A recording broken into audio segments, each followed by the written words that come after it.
तो दोस्तों ये देखिए अभी अभी खेसारी लाल यादव का आगमन हो चुका है स्टेज पर मुजफ्फरपुर में।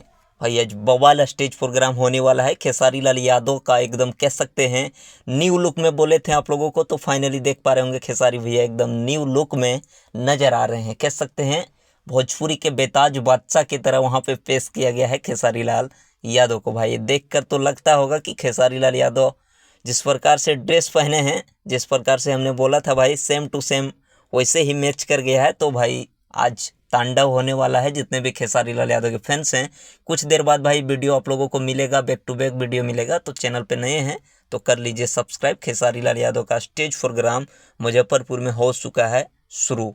तो पूरा वीडियो नेक्स्ट वीडियो में आप लोगों को देखने को मिलेगा खेसारी लाल यादव के वॉइस के साथ। अभी भाई एडिटिंग हो रहा है तो बहुत जल्द आप लोगों के बीच देखने को मिलेगा। तो जितने भी खेसारी के फैन हैं, सब्सक्राइब नहीं किए हैं तो कर लीजिए। खेसारी लाल यादव और डिम्पल सिंह एक स्टेज पे तांडव करने वाले।